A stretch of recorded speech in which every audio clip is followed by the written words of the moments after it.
हरियाणा की industrial associations ने challenge की थी। ये 2020 की इनैक्टमेंट थी, Haryana state local candidates employment act थी सन 2020 की।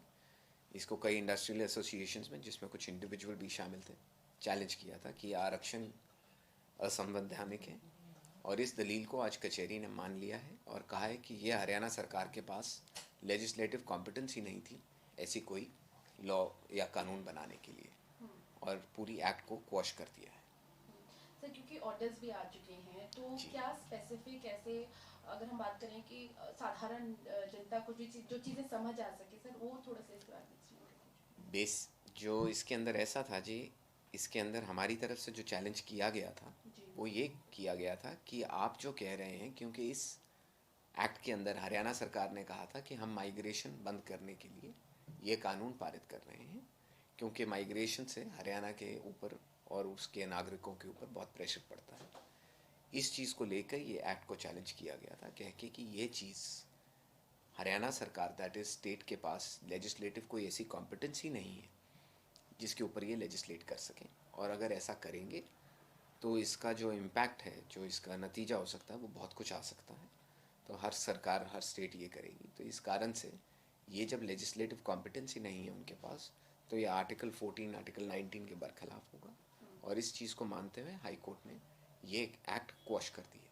तो सरकार ने क्या कुछ दलीलें दी जिन्हें खारिज किया गया? सरकार ने बेसिकली कहा कि जी हमारे लेजिस्लेटिव कॉम्पिटेंस के अंदर था, हम कर सकते हैं।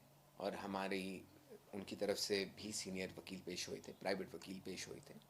उन्होंने कहा कि जी तोड़ने की कोशिश करी उन्होंने हमारी दलील, और उन्होंने यही कहा कि सरकार के पास इख्तियार है, सरकार के पास राइट है कि वो इसको कर सकते हैं।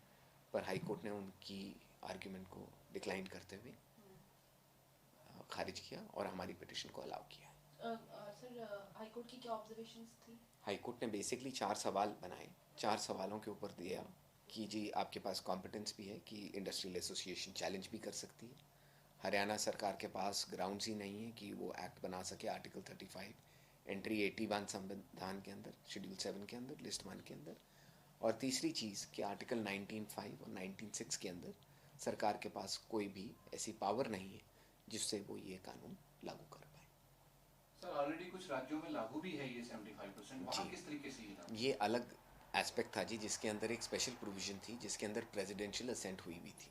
और इसके ऊपर भी इस जजमेंट के अंदर अगर आप देखेंगे, क्योंकि जजमेंट लंबी है, पूरी जजमेंट तो अभी पढ़ी भी नहीं जा सकती है साथ के साथ, तो उसके अंदर भी ये एड्रेस किया गया है इशू। वो अलग था, बट ये एम्बिट था कि जी इसके अंदर उन्होंने जब कारण ही ये कहा कि हम माइग्रेशन को प्रिवेंट करके लेके जाने आते हैं, तो माइग्रेशन तो स्टेट सब्जेक्ट है ही नहीं, सो सरकार कर ही नहीं सकती थी।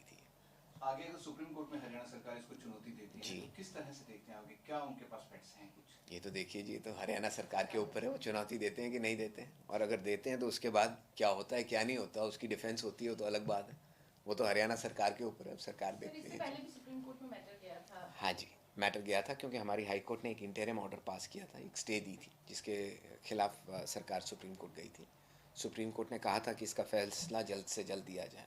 वापस आ गया था कुछ कारणों से, बिकॉज कुछ एलिवेशंस हो गई, माननीय जज साहब चेंज हो गए थे, तो उसके बाद इस बेंच ने फ्रेश सुना था और इस ऑनरेबल कोर्ट ने उसको दोबारा से रिजर्व करके आज ही फैसला सुनाया है। टोटल कितने इंडस्ट्रियल मैं ये तो नहीं बता पाऊंगा जी कितने थे, पर मेरे हिसाब से 8 या 9 रेट पिटिशन्स थी, जिसके अंदर गुड़गांव, फरीदाबाद इंडस्ट्रियल एसोसिएशन के लिए तो मैं पेश हो रहा था, इसलिए मुझे पता है।